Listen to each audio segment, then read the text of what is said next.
But I have this opinion that if you do once SIV training, you will try to do some of these moves, but you will never be able to master them.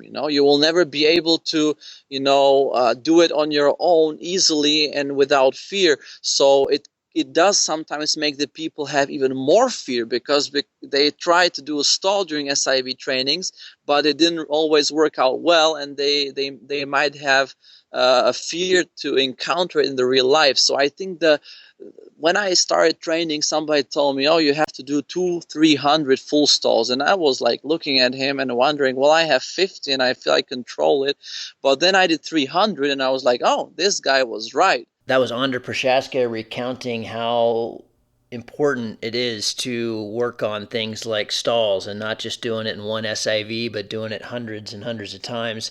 That's just one little niblet of great knowledge we've got for you in this episode of the Cloud-Based Mayhem. Ondrej is a fantastic pilot.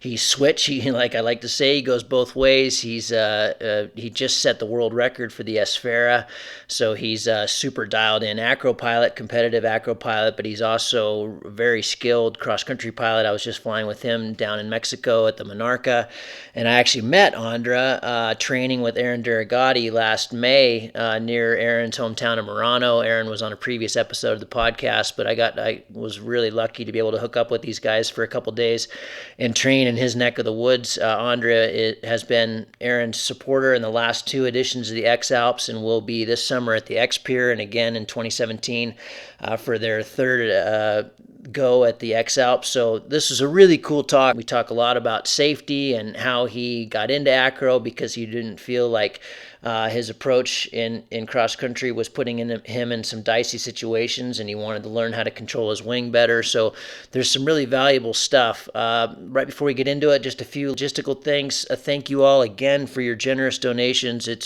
really appreciate that.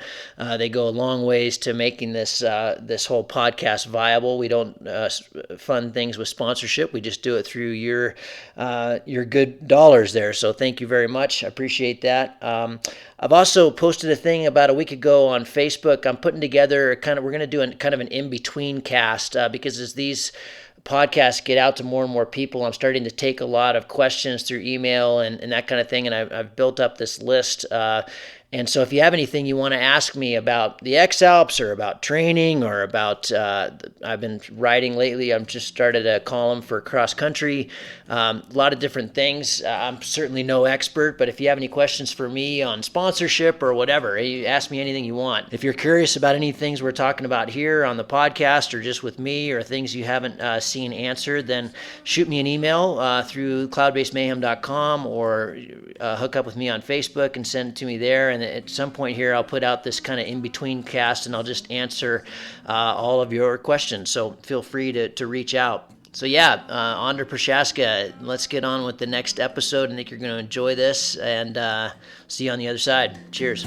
Go back down, don't touch the ground. Go back down, don't touch the ground. Go back down, don't touch the ground. Go back down, don't touch the ground. Ondrej, buddy, it is fantastic to talk to you. Welcome to the Cloud-Based Mayhem. Where are you in the world right now? Hi, Gavin. It's nice to have this interview with you. I'm on the Canary Islands, on a little hidden island called El Hierro. I'm just in the preparation phase for this season, so doing a lot of acro. And yeah, it's always this time of the year that I come here to enjoy the great conditions for flying that are on offer here.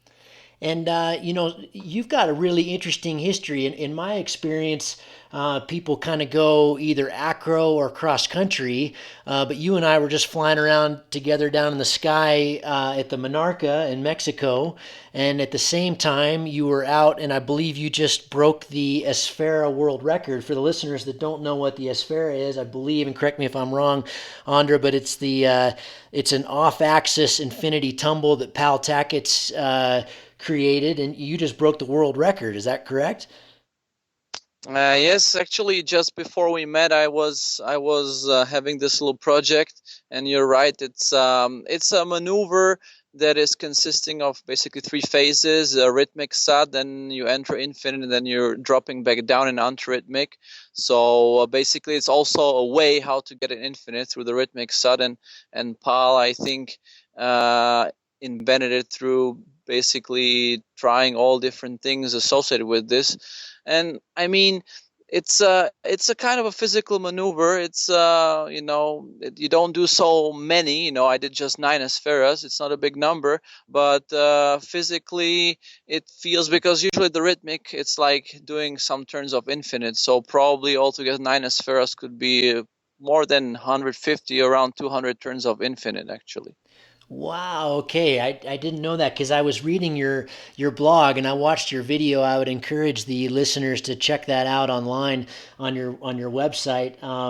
Yeah, you know what? First things first, how do you say your last name?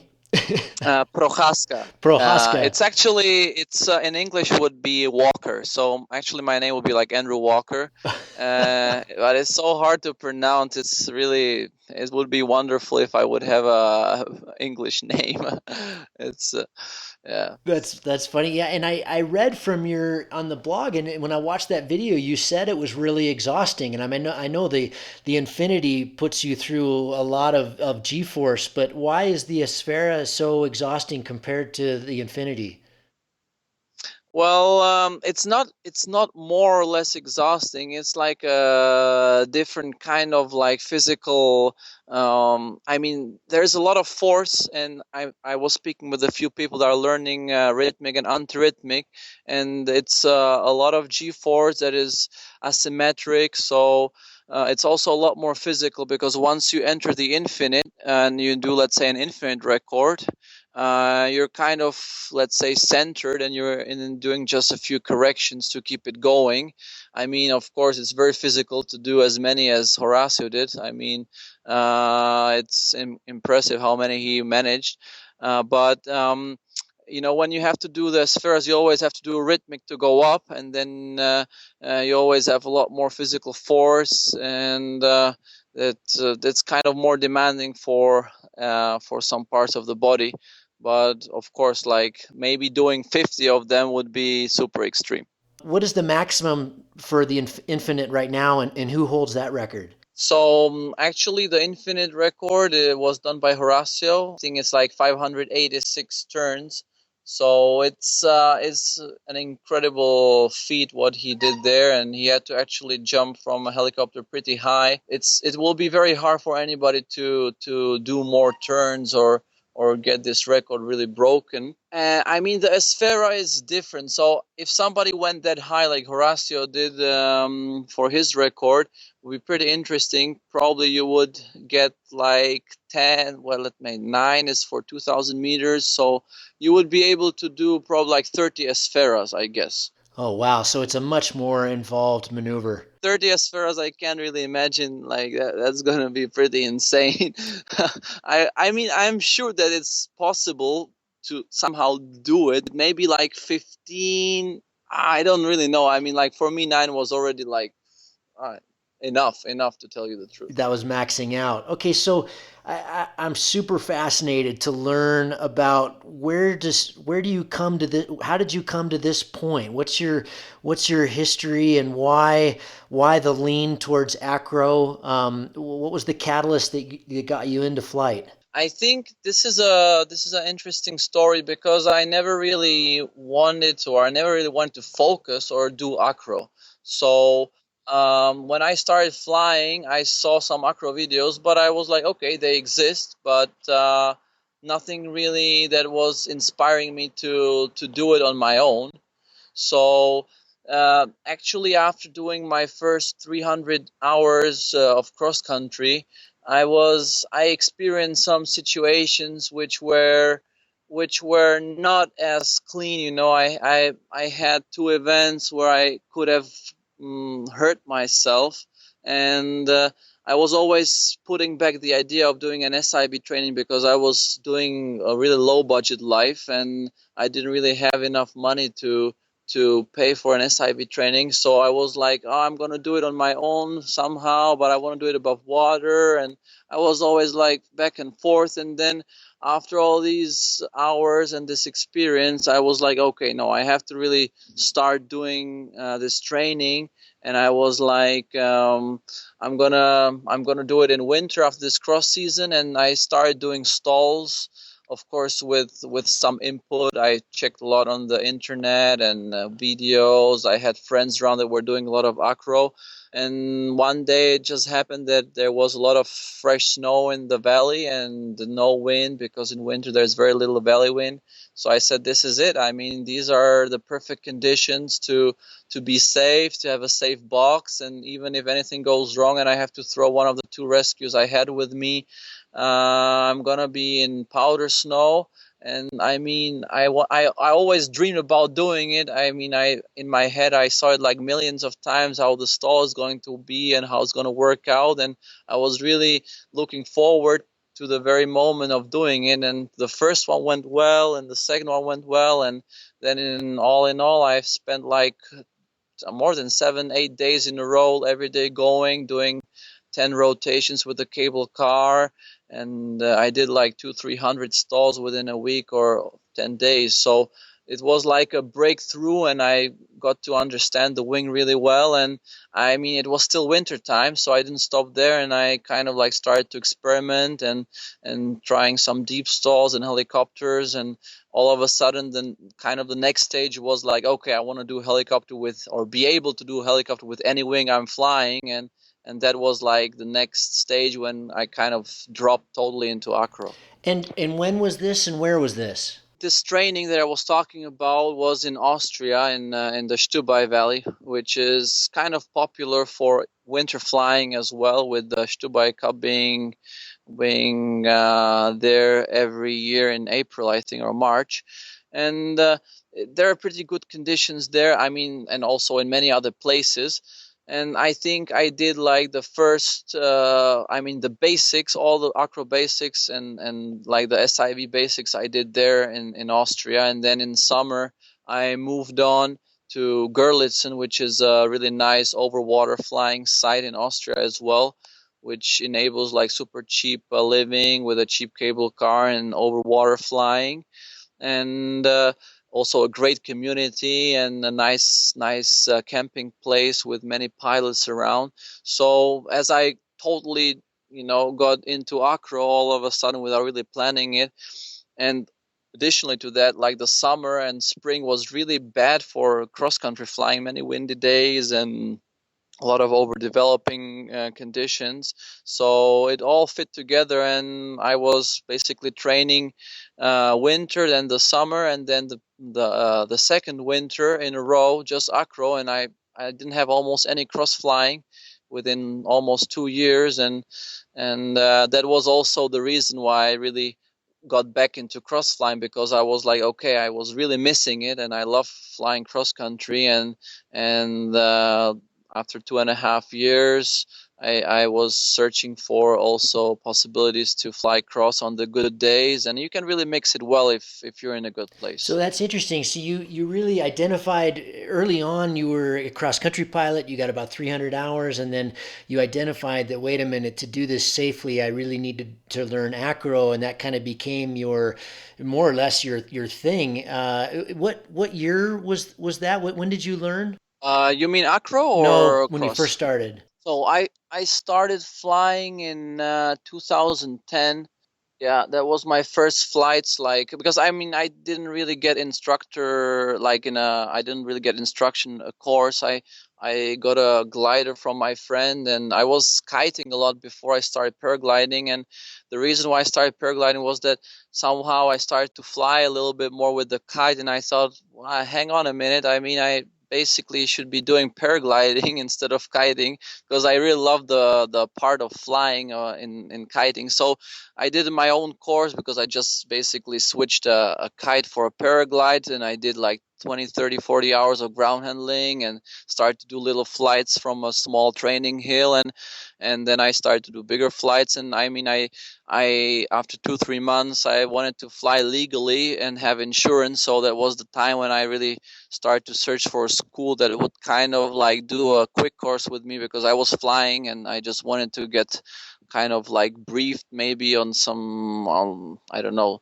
things about the airspaces and stuff that I didn't really know about, and get a license quickly.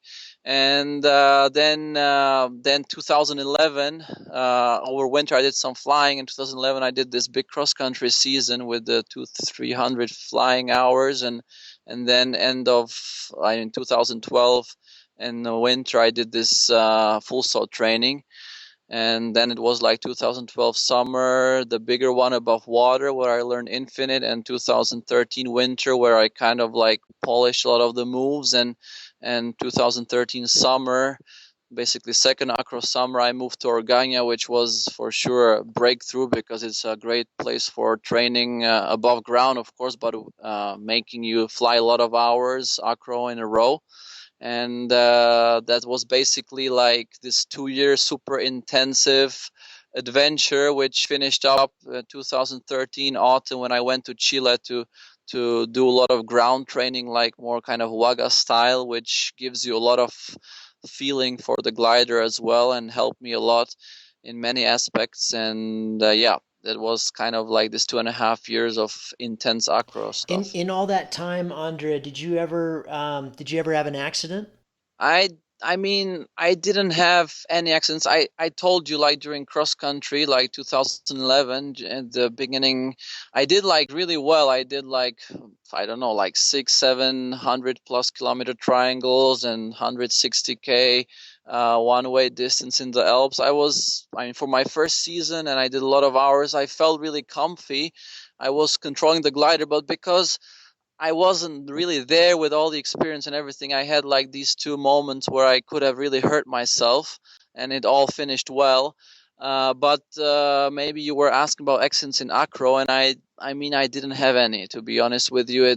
I see acro as actually much safer discipline to practice, because if it's done right, and you're a little bit smart, you do step by step, you ask some friends, you don't jump on an acro wing, small one, right away from the beginning, and you go above water if you really have the possibility. So usually you have like hundreds of meters, like thousands of feet almost under your ass, and it's not like flying, half speed bar like 50 meters from a ridge, which, I mean, you can do the mathematics, even if you're the best pilot, things can go wrong. And in acro you still have like 2-3 rescues, and additionally you're ready to deal with the situation that might happen, because you're training acro at that moment, and you have a lot of altitude that you're always calculating with. So I mean, it's pretty safe, and it gives you a nice touch for the glider and a lot of good experience. You hit on something that I think is really important. We're often commenting about in cross country that that people that haven't had SIV training or that don't do acro training, I feel are really taking huge risks with their lives, even if they don't know it. It sounds like you identified that really early and you almost got into the training on your own. But what advice would you give for kind of lower hours pilots or people that hear this podcast that want to get out and get into acro? How would you advise them to do it? What's the best way to approach acro training, and why? At the beginning, many people have fears from all this. I mean, that's understandable. But on the other hand, they might get fears from flying cross country. And I mean, they might have fears also from having a bad situation happening to them in cross country, which is the big problem, because if you're under stress, you're never going to react well. But to get back to your question, I think it's really nice if you're not really this kind of like a person that has the possibility to try and do some steps on your own. which not many people maybe have. It's good to get SIV, like you said, with an instructor, and there are many possibilities around, just to see if you can, do at least this basic course at first, and then maybe you can continue on your own. I have this kind of opinion, and maybe many people will not like it, or many SIV trainers will not like it, or maybe they will like it. I don't know. But I have this opinion that if you do once SIV training, you will try to do some of these moves, but you will never be able to master them. You will never be able to do it on your own easily and without fear. So it does sometimes make the people have even more fear, because they try to do a stall during SIV trainings, but it didn't always work out well, and they might have a fear to encounter it in the real life. So I think when I started training, somebody told me, "Oh, you have to do 200-300 full stalls," and I was like looking at him and wondering, well, I have 50 and I feel I control it. But then I did 300 and I was like, oh, this guy was right, because now I can do it with any glider, and it's something that you can't really describe. It's also the confidence, and with every stall you need to deal with a different exit, asymmetric exit, like this shooting, that shooting. And I think the important thing is to do not only once SIV trainings. I mean, the really good pilots which are flying PWC comps, I mean, they do SIV trainings when they get a new wing, or they go do SIV trainings when every year, like an avalanche course for people that go in the backcountry skiing. So you want to keep current, and you want to do this on your own, because if somebody has one SIV training and I come to him and I tell him, okay, now go there out in the valley with 1,000 meters and do a stall on the wing that you're flying now, he might not be able to do it. I'm really glad you said that. In 2012, I had done a few SIVs at that point, and I went out to do some acro training with a friend of Jockey's. Jockey had a guy in that was I forget his name now. It's embarrassing that I can't remember his name, but he was there to just do some acro training with me, but most of the people in the class were there to do an SIV, and it was so funny to watch.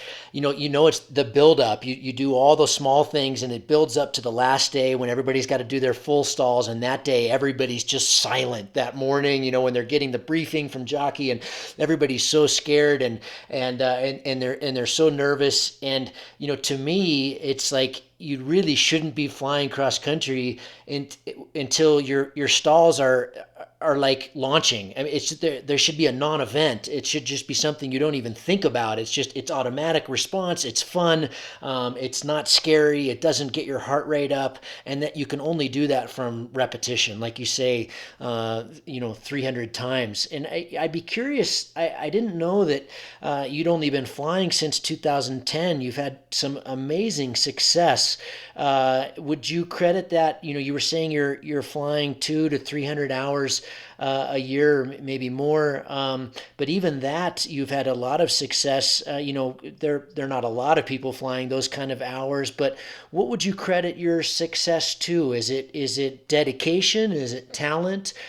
Some kind of combination? I think it's a combination. I mean, over the time, I mean, now I'm 30, so I'm getting to know myself as like my personality and my person as general, and I see that somehow I'm kind of like better with stuff that is like hand managed, or like all the stuff that I can kind of do with my hands. I'm a little bit more talented, and also I'm a air person. Like, I don't feel so comfortable in water, for example. So water sports are really much harder for me. But in general, I think nobody, even the most talented person, will never be able to get really good if he doesn't put a lot of dedication in it. And tell me about the crossover back to, so you and I met this last spring when we were training together in near Murano for the X-Alps with Aaron Duragati. You were his supporter this year. You were also his supporter in 2013. I believe you're going to be his supporter this summer at the X Pier. Tell me about that relationship, how that happened, and also, one of the really interesting things I think about your team is that you often launch during the race as well with Aaron, and you guys kind of fly together. Obviously, that's a huge benefit for Aaron, but also, I've seen you fly cross country, and at the Monarca, you're a very skilled cross country pilot. Can you talk a little bit more about the both that team, that combination, working with Aaron, but also, what's kind of your passion now? Is it more acro or is it more cross country? Oh, well, that's many different questions. I'll try to go step by step. I mean, the passion. I love both. It's like when I do a week or two of cross, I'm always thinking, oh, I'm gonna be really happy to do like a few acro moves. And actually, in the end, like I do some acro with the cross wing. I always try to fly a wing that is doing at least the basic stuff. So I can, do some helicopters, and it's also giving me the touch for the cross wing. So I really like to have a nice sustained deep stall with the wing and tail slide and full stall the cross country wing as well. So I do, let's say before a task, if there's a chance, I go out a little bit to use the altitude and I do a stall or I do a helicopter, because this always keeps you to touch. I mean, even if you are the best acro pilot and you will not fly for a few months or years, you will still keep your skills to a certain level, but you will not have the muscle memory at such a high level and the confidence. So it's always a mix of muscle memory and your mental like awareness, if you really think you can do it. And so many things are influenced just with the pure mind. If you're such a person that you always say I can do it, great. But it's also good to have this training, because this keeps you like have the feel that you can do it. So I love both, and cross country for me has always been from the very first moment a great way to see the nature and also like to travel some distance and explore the mountains, and I love mountains. So it's also the reason why I got into this X-Alps thing. I mean, I was always doing hike and fly, and I always loved the idea of hiking up and flying down, or even doing cross country. And I never thought actually I'm going to be somehow involved in this race, because I would love to cross the Alps on my own, but I don't think part of the race, because it's just a little bit too extreme, the race. But I met Aaron 2013 actually. Was it that? No, 2012 actually, in summer, when I was doing training, and I was at the phase of learning Infinite, and he came to the same place, and he was really motivated to learn Infinite. So he was there, and we were I just passed the phase. I understood what I should be doing, and he was still struggling with a few parts, and I was really happy to go over his video footage and give him some insights from my training. And we had really good vibes, and his girlfriend back then was or it's still the same girlfriend, but his girlfriend was a friend of mine. And so when they were going for X-Alps and they got nominated, they were together as a team, so he and Renata. So but the thing is that just before the race, like 3, 4, 5 months before the race, they changed the rules and they enabled one more supporter. And at that time, he gave me a call and he was like, "Oh, you think you would be interested in doing it with us? And I think you would fit in the team well." So I said, "Yeah, why not? I mean, I'm up for it." I mean, I felt it was like a great way how to experience the race and this crossing without having to do it on my own. And you guys, you guys did really well coming out of the whole shot. You get seventh in 2013 when the weather was fantastic and really good flying. I know that you had a really horrible day where you made almost no progress, really tough day where you had some damage to the wing, and then a little bit better even this year. You were sixth in, I think, more challenging weather and flying and stuff. Given that Aaron is, former world champion, obviously really, really amazing pilot, what do you feel like is going right for you guys, and what's holding you back from winning? I mean, I will maybe, before I answer this question, I'll just say that because you mentioned in the last one that we're flying together.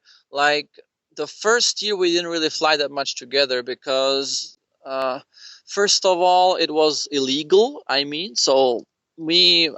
is very straight with the rules, and he's really taking care of all little aspects and airspaces and all the stuff that can influence the race. So in the first race, I was usually doing a lot of hiking, like even last race, but I was usually having also a very easy glider. I was flying a Gin Yeti, so they didn't even give me the possibility to fly with him because, of course, the performance difference is incredible. And I usually took a lot of things for him up, like backup, shoes, food, water, and also nice to hike together, two people for navigation and talk, and just better to be two. And I would fly down back to the car, and I would stay in the car, and then maybe in the next part just hike again with him up. For the second race, what changed was that basically we were allowed just one supporter again, like 2015 last year was just one supporter. But what they took out of the rules is that it was possible that anybody could be helping you, because in the past the rules said that there is nobody that is allowed to give you any kind of support or help outside of the two supporters. And therefore what happened was that the teams got really pretty big. I think Antoine Girard had like 6 or 7 or 8 people helping him. Like, it was incredible big teams, and we didn't really plan on changing the strategy much. If you compare to the first year, we didn't really plan to change the strategy. We wanted to keep it very similar to 2013, and we did make again a team of 2 supporters, even though one was official and the other one was kind of like helping, but the same like 2013. But we didn't have like what we did have, we had the Yeti glider, which I was thinking I'm going to be flying a lot, but we also took the a backup wing for Aaron, which was then the one that I was using during the race for some flying. I think I did like 45 hours of flying during the race, actually. During the race, we found out that there's so many teams having like flying supporters, so to say, like sometimes even 3 people flying with the athlete. We were like, oh my gosh, for sure this is helpful. Like, let's see if we can do it as well. And Renata was also, that was not part of the race this time. She was around a lot and she wanted to help us a lot. So all of a sudden she became a 4th supporter. She was driving the car with Matthias. They were taking care of all the food and driving, and basically me and Aaron, we were doing all the hiking and a lot of flying. And all of a sudden it turned out to be totally different than we planned. I think it was an interesting aspect. It for sure, it does help for the athlete. If there is somebody flying around, it helps a lot, at least in the days when you're not really sure when you can take off, at what time, is it working already, and also when you fly together, it's nice, it's emotional, and there are a lot of people flying around. It's not like all us two. There's a lot of other athletes, because nowadays all the competitors, they are such a high level that it's hard to really separate. So there were many times that me and Aaron, we were flying with 3-4 other people. There was like 4 athletes together, plus me, plus each of them had also flying support. It was like a group of 8 people sometimes. It was crazy. And it was like really funny. So in the end, the thing is that it's really, really hard to kind of like keep on, like you would have to be like two people flying at super same level all the time if you would like to keep up like all the time together. So not always it's working like that, because of course, like if I get a little bit behind, he's not going to wait for me, of course. So either I have to really come up with some smart line, to catch up, which was sometimes the case, or if I get a thermal and I'm, a little bit in front, I come back, I wait, or I go down, I mean, it's it's a pretty challenging task. And we did some really beautiful flights. We did some flights where we were at the beginning together, but then we separated, and I flew like 4 or 5 hours, totally different line than he did, and we met up again at one point sometime. So it was really, really interesting experience. And I mean, I really, really grateful for this, for the 2015 year, because I could fly in the same conditions like they did, and it was pretty harsh flying conditions. What would you change? What have you guys learned the two times as a team? I imagine you're already probably plotting strategy and everything for the next one, and you'll be doing the X-Pier this summer, which will be good training as well. But have you guys identified things that you need to do better, or is it more just luck, or how do you make less mistakes, I guess? Yeah, I mean, there's always many things to work on and change. I mean, we all wish we could fly and do the race in such an amazing pace like Kriegel does every year. It's really, he is doing an amazing job. And I mean, for sure, we identify like things that we can work on. Last year, like 2015 edition, what really failed on us was the telephone that we got from the organization and the internet coverage.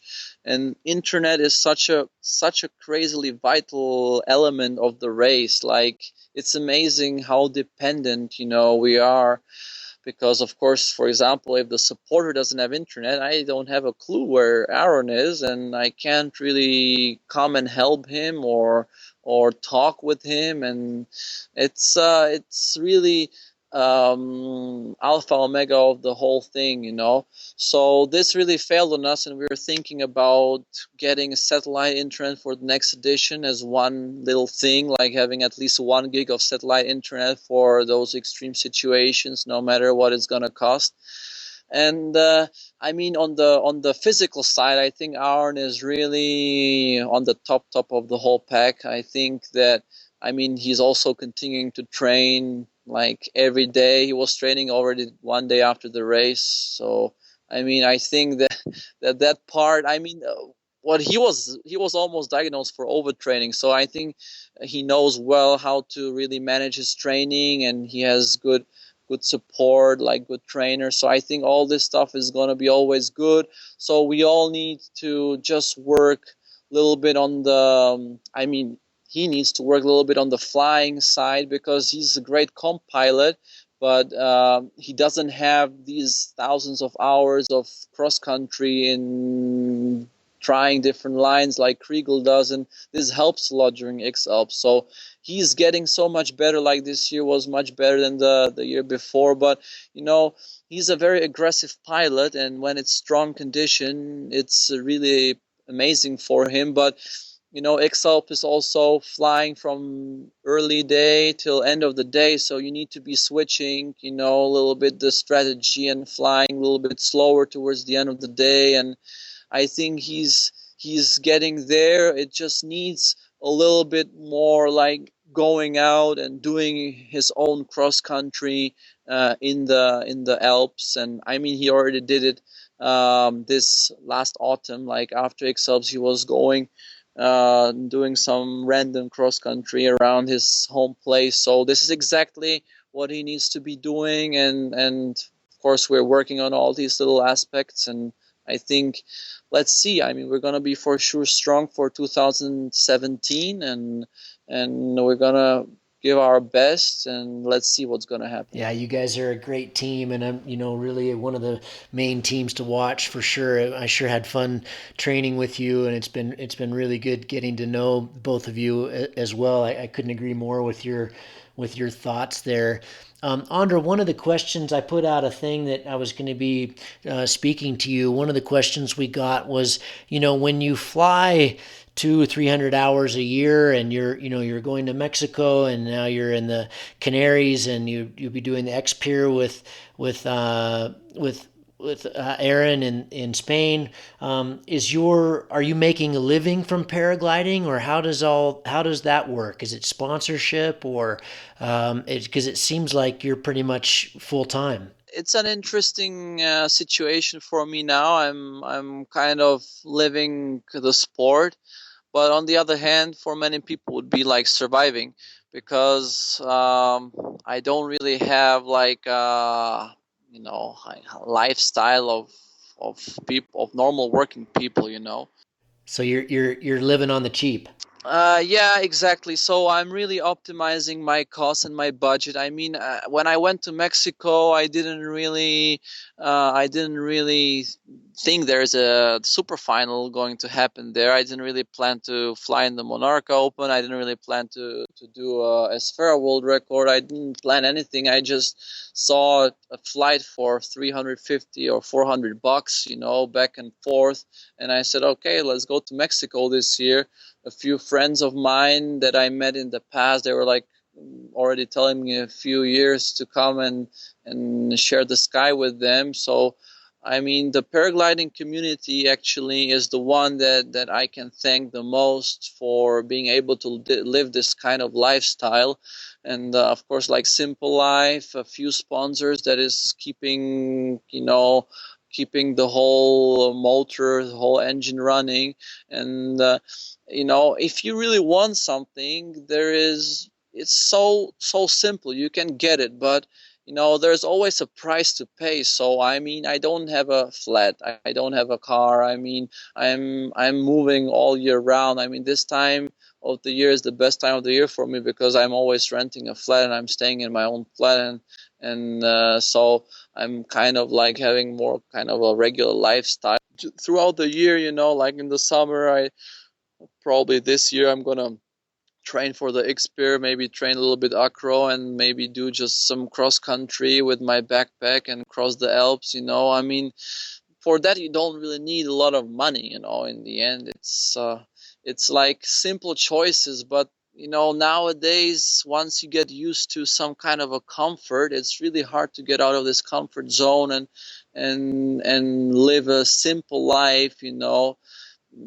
It's always about the choice, and it's also not going to work out for me like this forever. I mean, it might happen that I'm going to strike a big deal and I'm going to have like a sponsor with, I don't know, $30,000 per year or more, and then it's going to be a different story. But otherwise, I mean, I managed to travel, and I managed to do some shows, and I get some invitations every year. So, and I always try to have a balance between let's say cross and acro travels, so I kind of get the similar airtime, because now, I mean, probably I'm getting like 150 acro hours and probably like 150 cross hours. So this makes like 300 plus additional 50 to 100 here and there, depends.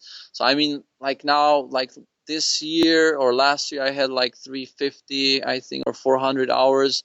And anyways, it's like in the early stages when I was training more acro, I was actually doing more hours. I was always getting towards 500 hours. Now with all the cross country, no, actually with all the comps, with all the acro comps and the acro shows, there's a lot of traveling and very little flying. So it's actually taking like 100, 150 hours out of the whole total, actually. I'll ask you a question that you don't have to answer, but I think people would find this pretty interesting. What do you think you spend in a year on your flying, on your life? But when I was doing the acros training phase, when I was really like dedicated into acro, I think I was managing a year like from 5,000 euros, which is like, let's say, $6,000. I mean, that's very little money taking into account I was flying like 500 hours per year. The key to be able to do this kind of traveling is to select, let's say, 4 or 5 really good flying spots where you can accumulate your hours. Let's say if you want to do acro, you go to Spain and then you move to Chile, or like you find some spot for the spring, for winter, for summer, and you try to get as consistent spot as possible, so you know when you get there you're going to be able to stay there for 3 months at least. Because once you minimize the traveling between one spot and another, you're going to minimize, of course, your expenses, because the travel expenses are really high. Secondly, as you're basically dividing your year, let's say, into 3, 4, 5 stages, places where, let's say, you're going to be always renting an apartment with some other people that are also into flying, then you don't need to rent your own flat wherever you live.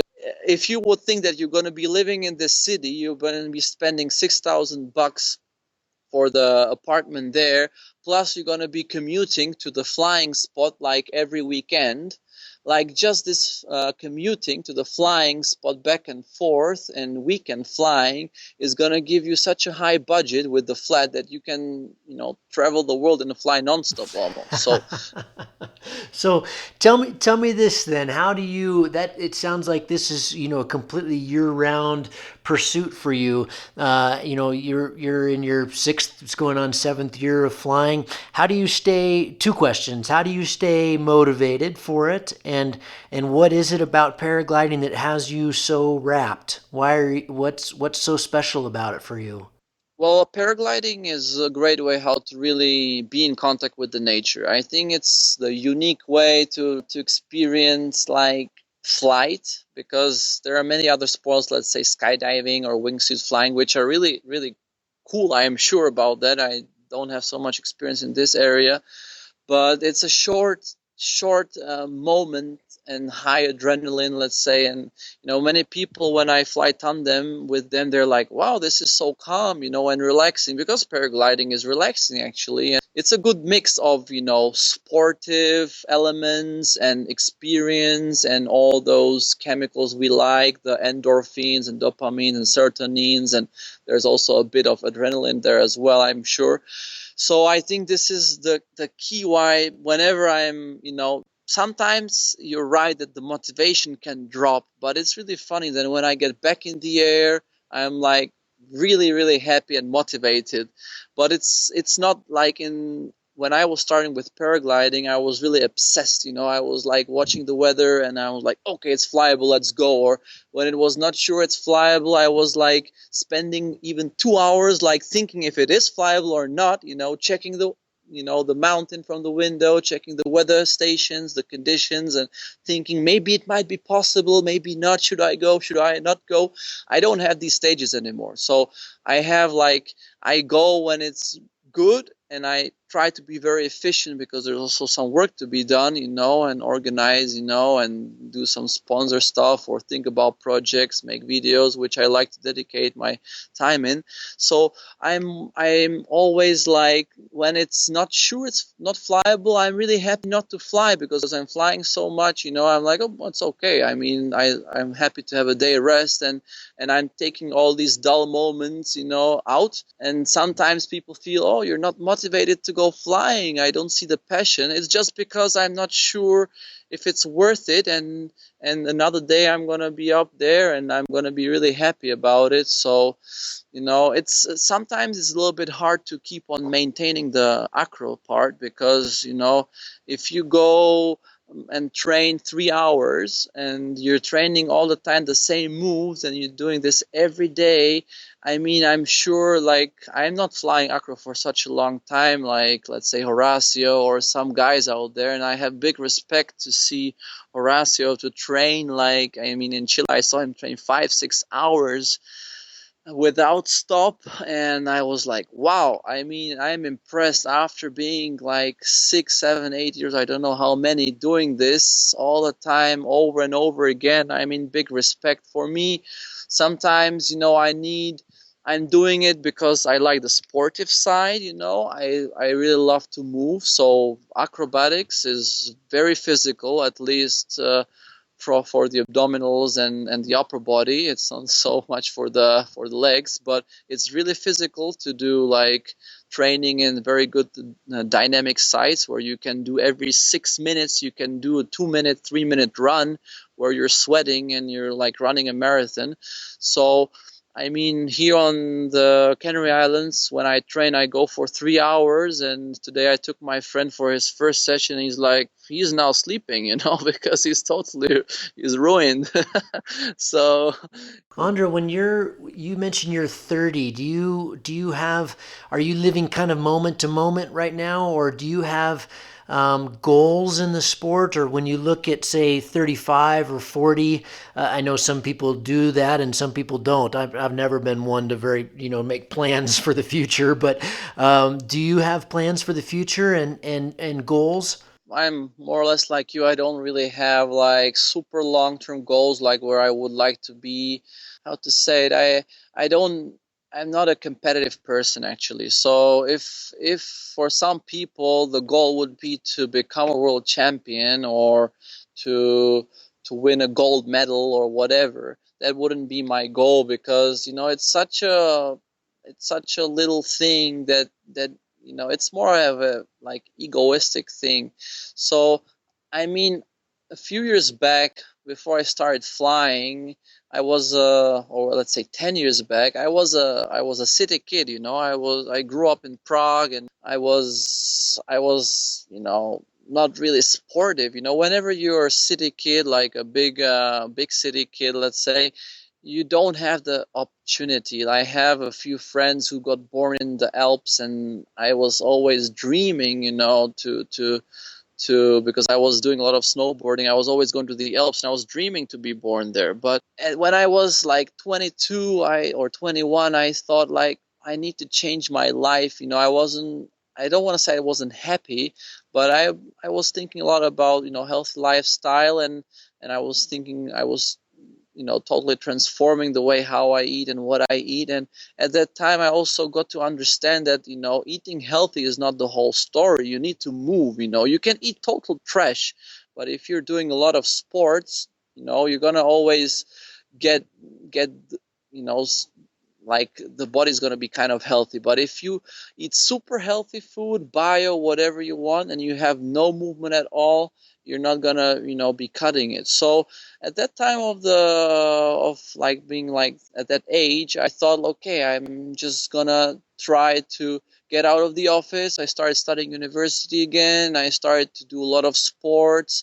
I moved then for my master's to Innsbruck, in the Alps, and I was like buzzing, having a mountain that you can run up, doing like 1800 vertical just behind your doorstep, still living in a city. It was a great change for me, and I also could start doing a lot of paragliding there.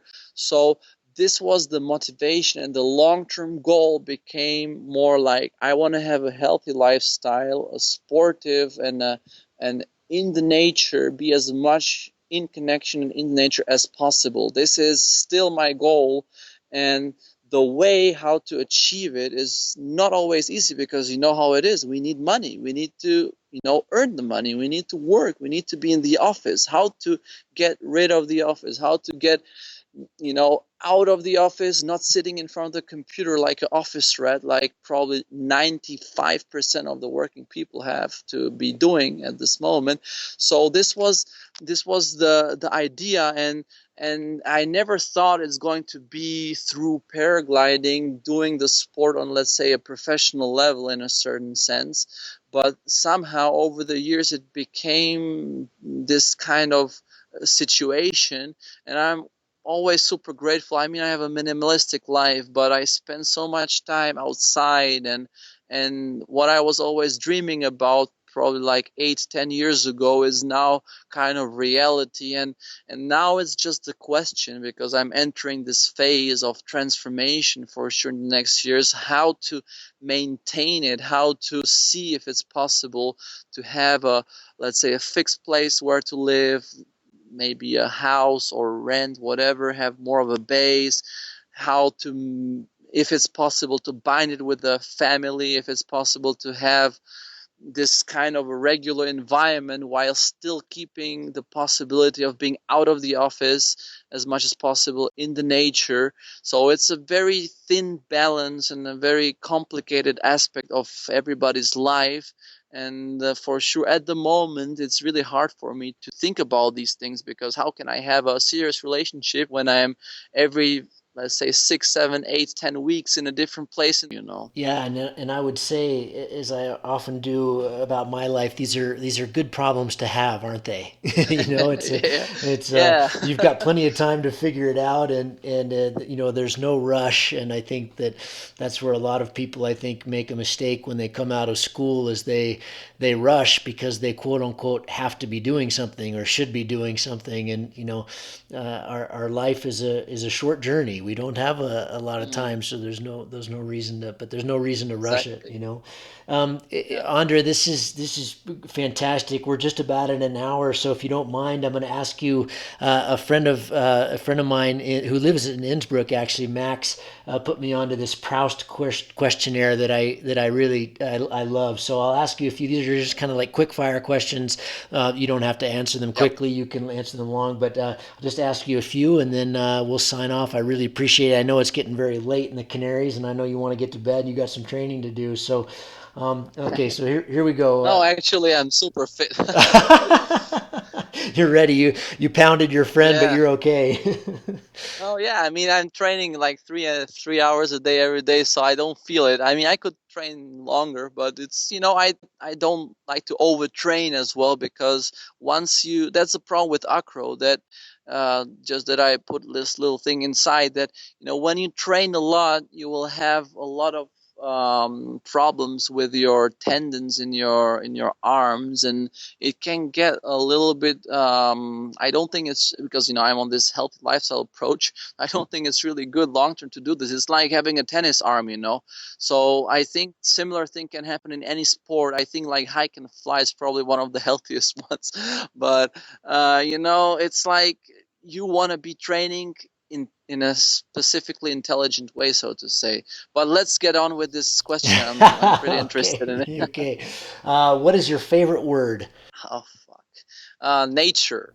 And what is your least favorite word? Illness. Ooh, good one. What turns you on?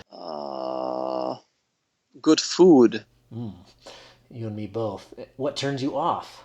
I think when I feel some kind of a negative thing in the air, when even when people have negative energy, that turns me off. Mm. What sound or noise do you love? Birds singing, and I love actually the sound of the wing, either in acro or in cross country. That's really like, Mm. it's so nice. Yeah, I agree. And what sound or noise do you hate? Well, I hate, this kind of a sound of an engine, where you have so many cars around, but all these engines and the smell and everything that, puts me off of it. And what profession other than your own would you like to attempt or do? I've always had this dream of being able to try a certain job or a profession for like 2 weeks, and just being able to have the capacity to enter, and do it professionally, but quit quickly, because I think I would die doing one job for a long period of time. But I'd like to try be commercial airplane pilot. Could be pretty interesting, even though I wouldn't like to work like that. And And what and I mean, there are many things to try. and what profession would you definitely not want to do? I think, garbage men have a pretty tough job, but I think still a garbage man in my eyes is much better than being a miner. So I think miner is the least, what I would never like to do, anything in the mine. Right, right. It's the opposite of being in the air, isn't it? Okay, and then finally here, if heaven exists, what would you like to hear God say when you arrive at the pearly gates? Maybe he's gonna say, "You tried your best." but it wasn't enough. I like that. A mutual friend of ours, Vesso, he said, "Good job," and I thought that was good. He did a good job. Fantastic. Good job. It's a good one as well. Yeah. Ondrej, thank you very much. I really appreciate it. I thank you for your time. Thank you for your inspiration and your thoughts and your advice. I think our listeners are going to get a lot out of that. I really appreciate it. Before we sign off, where can people find out more about you, and how can they reach out to you if they have other questions and that kind of thing? Thanks as well for having me, and if anybody wants to get in contact with me, I guess there are some contact details on my website. I mean, I'm always reachable on Facebook. And what is your website? Website is like my name is www.ondrej-prochazka.com. Great.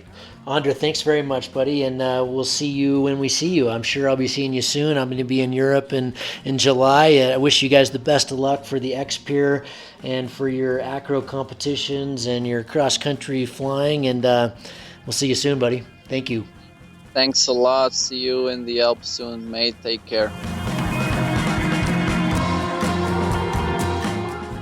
I hope you enjoyed that. I certainly did. It's going to be really just interesting to see what happens in Ondrej's career. What an amazing few years he's had. He hasn't been flying very long, but man, he's already made a mark, setting world records and supporting Aaron in the X-Alps and X-Pier, and he's certainly getting after it. It's fun to see. As always, all we ask for is $1 a show. You can find that link if you want to contribute. Really appreciate it if you do. On the cloudbasedmayhem.com, any of the podcasts, it has the link down below, the kind of description of the athlete that I've interviewed. What else? Logistics. And we're also, I'm doing this in between casts, as I said at the top of the show, answering your questions. So if you have anything for me that you're not getting out of these podcasts and you want to ask something personal about the X-Alps or training or flying in Sun Valley or flying at 18,000 feet or whatever, go ahead and shoot me that question and I'll answer it on the next show. Until then, fly safe, fly far, and have fun. Cheers.